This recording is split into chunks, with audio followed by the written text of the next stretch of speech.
They thought she was just another grieving widow, quietly sipping her coffee at the Blue Ridge Diner. Just another easy mark for the Death's Hand Motorcycle Club as they tightened their grip on Mill Valley. But what they didn't know was this. Catherine Harrison wasn't just journaling memories that morning. She was guarding a legacy built by Commander William Harrison, one of America's most decorated Navy SEALs. When those bikers mocked his folded flag and threatened to take over his favorite diner, they didn't just pick on a widow. They lit the fuse on a war they never saw coming, a war against a silent brotherhood that had waited 3 long years to bring their empire crashing down. And by sundown, Death's Hand would learn a brutal truth. The most dangerous person in the room is the one who's already lost everything. Before we dive deeper, drop a comment. Where are you watching from? And if you love stories like this, hit that subscribe button. Tomorrow's episode, it's one you won't forget. The morning light stretched long across the diner floor, casting golden shadows that danced around Catherine's usual corner booth. Her fingers ran along the edges of a worn leather journal, every page filled with her husband's precise handwriting, each word a piece of a puzzle he left behind. The comforting scent of bacon and fresh coffee drifted through the air, wrapping around the quiet clatter of dishes and soft voices, sounds that had once been the rhythm of her life. Betty, the veteran waitress, approached with a warm smile and a steaming pot. Her eyes, tired but kind, held the weight of too many shared mornings in that same booth, the one where Will had once asked Catherine to dance 27 years ago. The usual? Betty asked gently, already knowing the answer. Catherine nodded with a faint smile. Just half a cup today. Her eyes drifted toward the triangular flag case beside her. More than fabric, it held promises, sacrifice, and a strength only few ever understand. Then the door chimed. The peace shattered. 3 men walked in, heavy boots, leather vests, the unmistakable skull and chains emblem of Death's Hand MC. The leader, a mountain of a man with thunder stitched across his back, scanned the room like a wolf in a chicken coop. Behind him, Wolf and Stryker flanked out, their movements sharp, rehearsed. Betty's hand tightened around the coffee pot. "Catherine," she whispered, voice trembling. "Maybe you should—" "It's all right, Betty," Catherine said calmly, her tone not matching the growing tension in the room. Will always said this diner was worth fighting for. Her mind flashed back to his hospital bed, that final conversation, his voice weak but steady. That memory had become her weapon. The bikers took a booth near the counter, loud and crude. Their laughter cut through the morning like a knife. Other customers hunched over their plates, praying not to be noticed. This was the pattern, the same pattern that played out across town after town. The club would show up, intimidate, then demand protection. Thunder's voice echoed across the diner. "Nice place. Be a real shame if it burned down or something. Electrical fires, you know. Accidents." Catherine's hand froze on the journal, because inside wasn't just Will's writing. It was evidence, names, dates, connections, everything they'd need to bring the Death's Hand empire to its knees. Will had spent his final years gathering it, tracking every dirty cop, every business front, every threat. Betty started to move toward the bikers, but Catherine gently stopped her. "Not yet," she said. "Everything in its time." The club had already taken over 3 diners in nearby counties. They thought they could do the same here. But the woman in the corner booth wasn't just grieving, she was waiting. Behind that quiet grief was years of tactical training, a network of loyal operators, and one promise whispered to a dying man: "I'll finish what you started." And today, the trap was set. Catherine opened her phone and sent a single text. "They're here. 3 years of planning, 3 years of building the case, and now it was all in motion." But first, she had to play the part. The quiet widow, the harmless woman they would underestimate. Thunder sauntered toward her booth, his shadow falling across the flag display. "That's military issue, ain't it?" he sneered. "Let me guess, husband was a soldier?"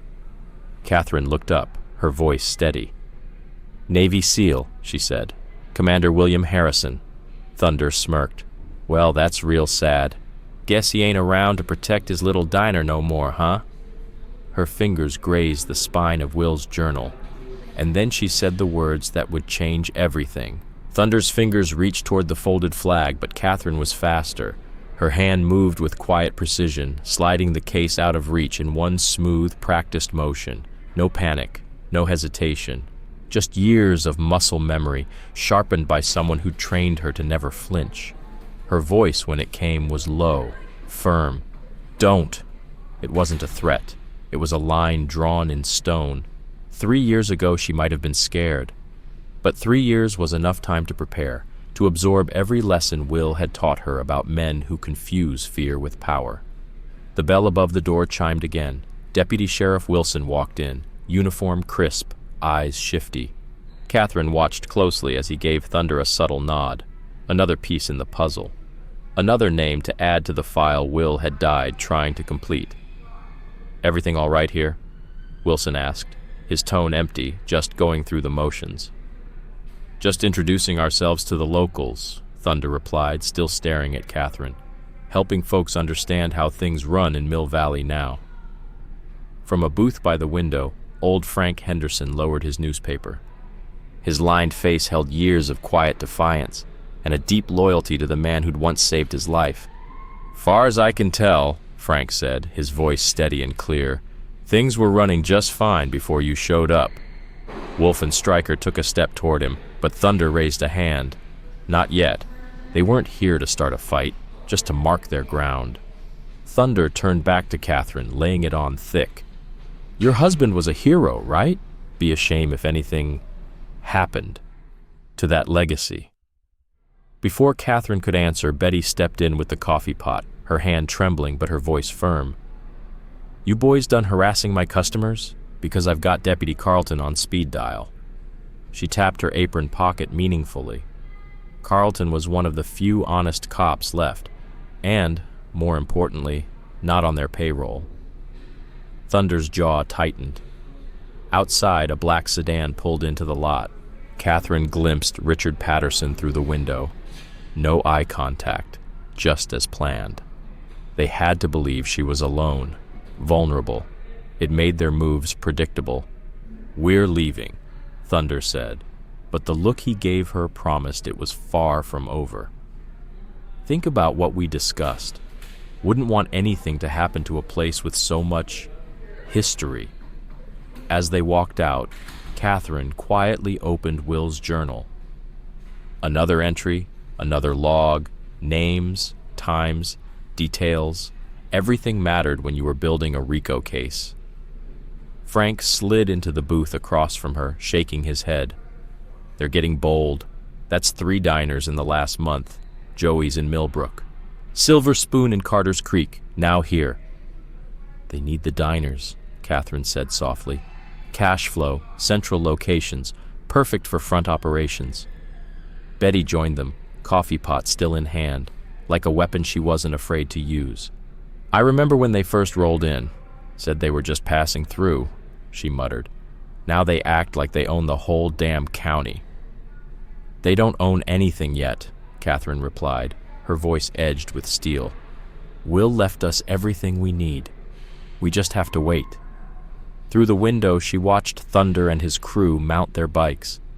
Wilson's patrol car trailed after them, another thread in a growing web. Frank leaned in, voice low. "Rick's in position." Catherine gave a faint nod. "He's been watching for weeks. Next, they'll hit Henderson's general store. It's their pattern. Take the diner, then the nearest store. Use both to move product." "Let them try," Frank growled, his fists clenching. "I've got a few surprises of my own." Catherine placed a calming hand on his arm. "No, we play it smart. We'll spend 3 years building this case. When we bring them down, it has to stick." The diner was quiet now, the breakfast crowd mostly gone. From the kitchen, Tom could be heard humming the old Navy hymn he sang at Will's funeral. "They'll be back," Frank said.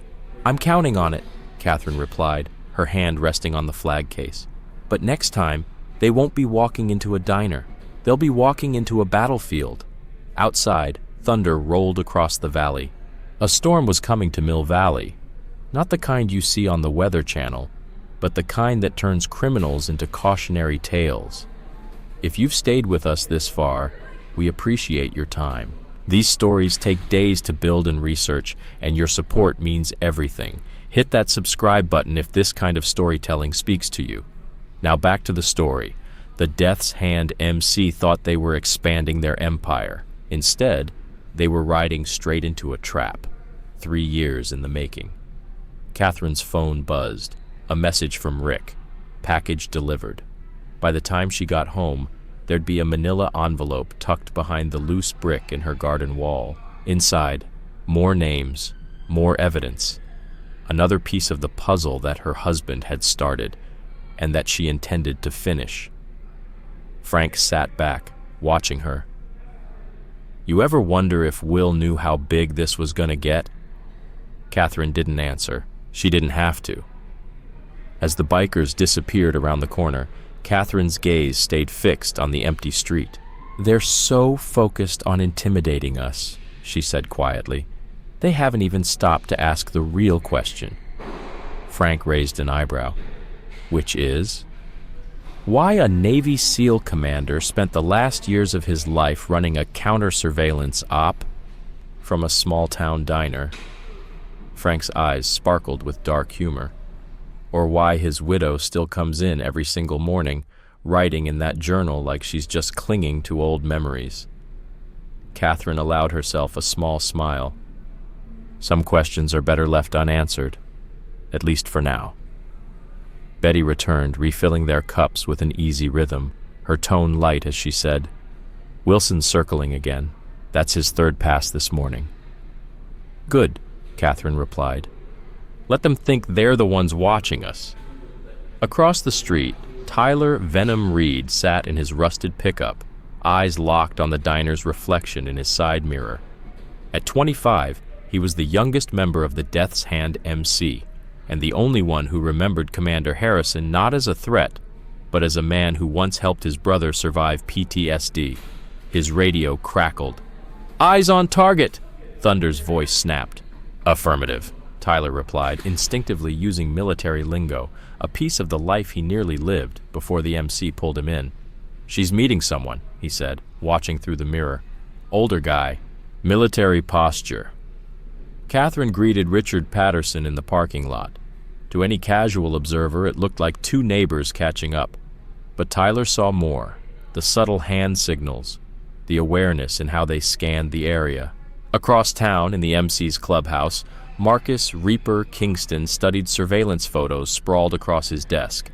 As president of the Death's Hand, he'd turned a scrappy biker gang into a multi-state criminal empire. But looking at the woman in those photos, something didn't sit right. Something about her doesn't add up, he muttered to Thunder, who stood stiff nearby. 3 years, same booth, same journal, every single morning. Always watching. You want me to send a stronger message? Thunder asked, cracking his knuckles. No, Reaper said coldly. She's more than she looks. He tapped the photo of Commander Harrison.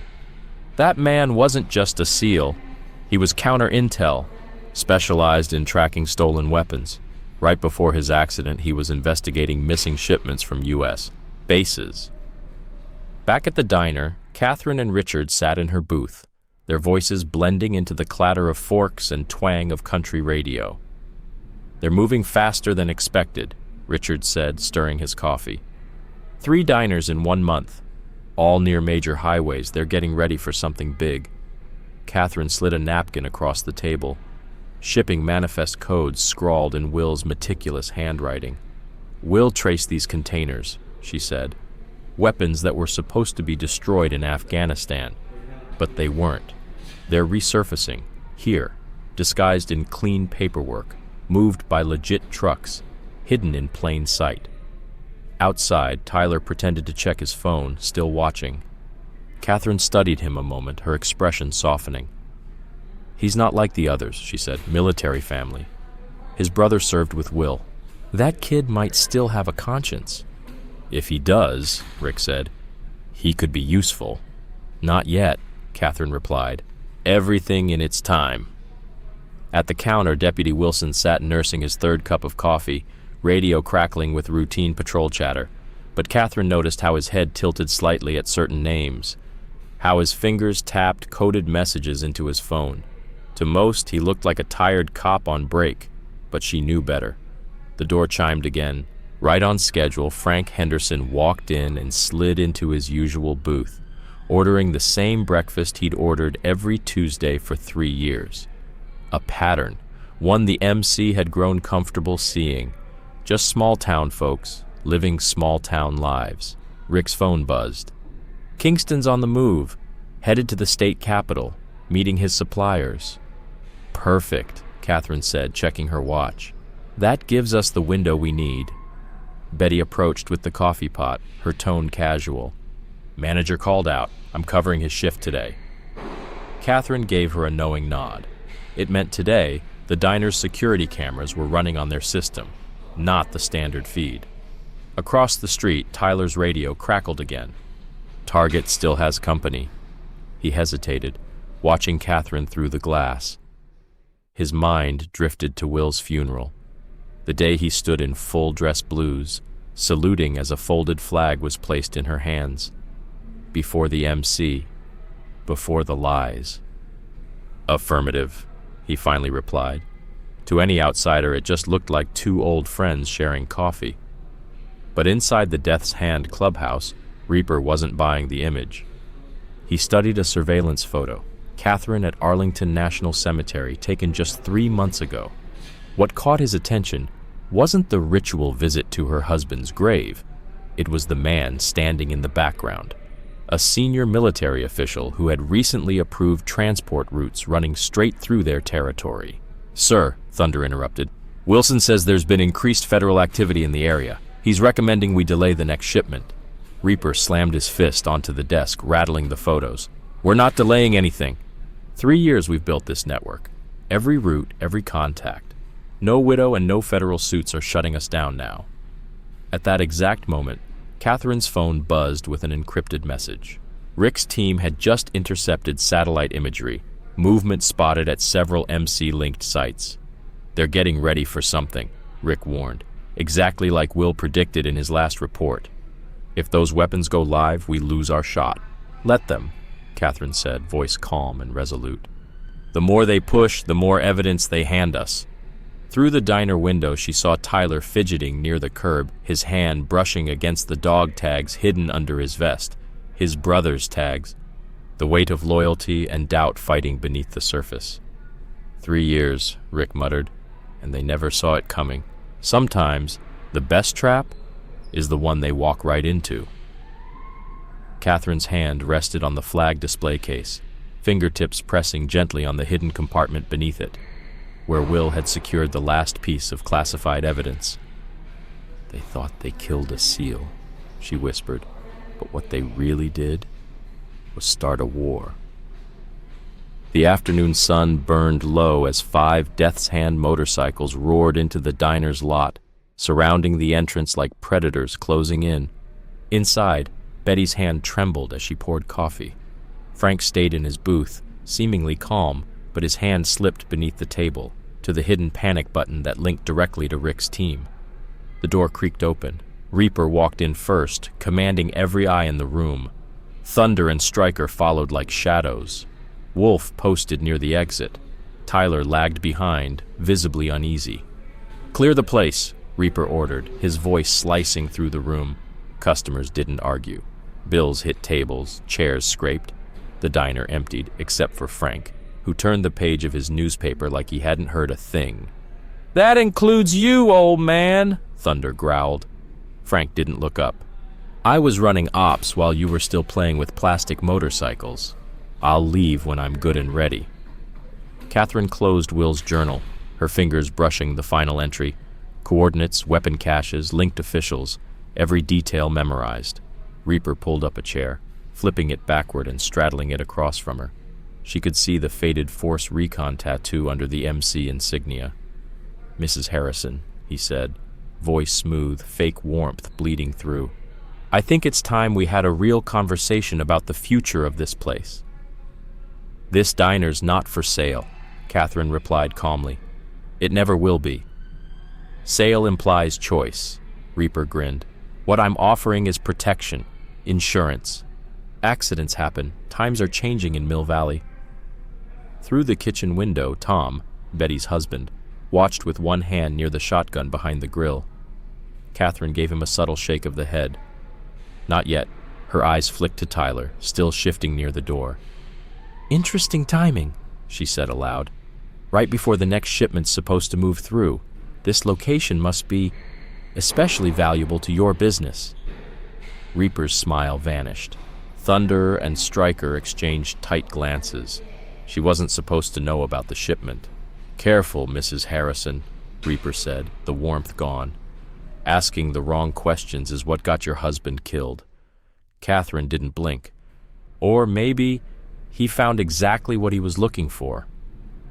Outside, Deputy Wilson's patrol car cruised slowly past.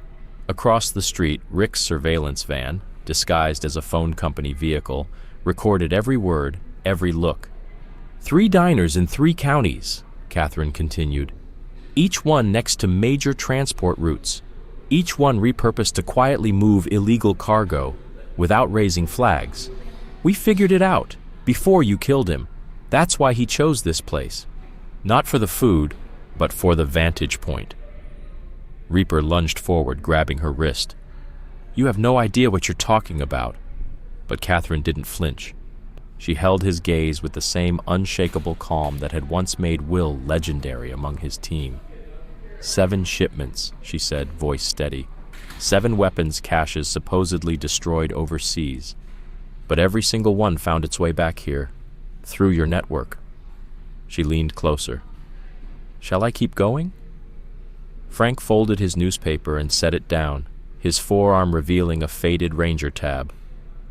Careful with the lady's arm, son, he said evenly. Some of us still remember how to handle people who disrespect Gold Star families. Reaper let go, but the fire in his eyes had dimmed, replaced by something colder. Doubt. You've got quite the imagination, Mrs. Harrison, he muttered. Throwing around accusations like that? Accidents happen. Like the accident that killed my husband? Catherine opened the flag display case and pulled out a single photo. Or the one waiting to happen at your warehouse on Cedar Grove, the one packed with enough firepower to start a small war. Tyler's sharp intake of breath said it all. She was right, and not everyone in the MC was okay with how far things had gone. Reaper's empire wasn't just about protection rackets anymore. It had evolved into something darker. The Death's Hand MC was now trafficking weapons to domestic terrorist groups, hiding military-grade shipments behind fake business fronts.